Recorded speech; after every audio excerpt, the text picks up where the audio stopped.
Super star Rajinikanth, దర్శకుడు Nelson Dilip Kumar కలయికలో వచ్చిన జైలర్ చిత్రం 2023లో బాక్సాఫీస్ వద్ద సృష్టించిన ప్రభంజనం అంతా ఇంతా కాదు. రికార్డు స్థాయి వసూళ్లతో బ్లాక్ బస్టర్ హిట్ అందుకున్న ఈ సినిమాకు ప్రస్తుతం సీక్వెల్ సిద్ధమవుతోంది. ఈ క్రమంలో సినిమాపై ఉన్న అంచనాలను రెట్టింపు చేస్తూ సీనియర్ నటుడు మిథున్ చక్రవర్తి తాజాగా కొన్ని ఆసక్తికర విషయాలను వెల్లడించారు.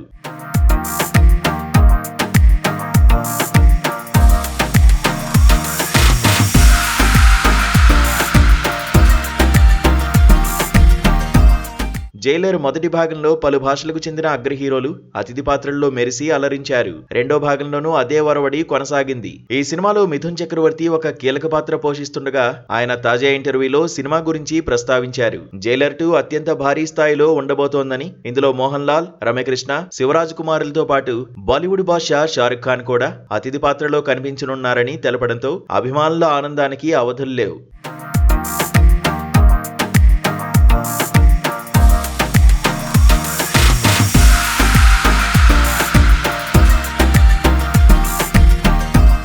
ఇక 2011లో షారుఖ్ ఖాన్ నటించిన రావణ్ చిత్రంలో రజనీకాంత్ అతిథి పాత్రలో కనిపించి తన స్నేహాన్ని చాటుకున్నారు. అప్పట్లో రజనీకాంత్ అడగగానే చిట్టి రోబో గెటప్ లో ఒక ఫైట్ సీక్వెన్స్ లో భాగమయ్యారు. ఆ సినిమా ఆశించిన ఫలితాన్ని ఇవ్వకపోయినా తన కోసం వచ్చిన రజనీపై షారుఖ్ కు ఎంతో గౌరవం ఉంది. ఇప్పుడు జైలర్ 2 ద్వారా ఆ కృతజ్ఞతను చాటుకునే అవకాశం షారుఖ్ కు దక్కిందని సినీ వర్గాలు భావిస్తున్నాయి. అలానే షారుఖ్ ఖాన్ ఈ ప్రాజెక్ట్ లో చేరడం వల్ల ఉత్తరాది మార్కెట్ లో సినిమా రేంజ్ ఒక్కసారిగా పెరిగే అవకాశం ఉంది. అయితే దక్షిణాది సినిమాల్లో బాలీవుడ్ ఖాన్లు నటించినప్పుడు అవి ఆశించిన స్థాయిలో విజయాలు సాధించిన సందర్భాలు తక్కువ.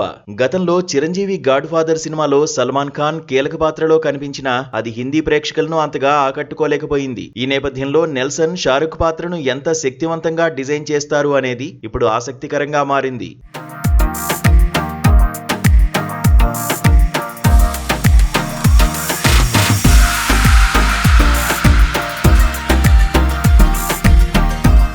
కోలీవుడ్ చరిత్రలో మొదటి 1000 కోట్ల గ్రాసర్ చిత్రంగా జైలర్ 2 నిలుస్తుందనే నమ్మకం చిత్ర యూనిట్ లో కనిపిస్తోంది. ప్రతి తమిళ పాన్ ఇండియా సినిమాకు 1000 కోట్ల హైప్ రావడం, చివరకు 500 కోట్ల వద్దే ఆగిపోవడం గతంలో చూశాం. కానీ ఈసారి రజనీ షారుఖ్ కలయికతో ఆ మ్యాజిక్ ఖచ్చితంగా జరుగుతుందని ట్రేడ్ విశ్లేషకులు అంచనా వేస్తున్నారు.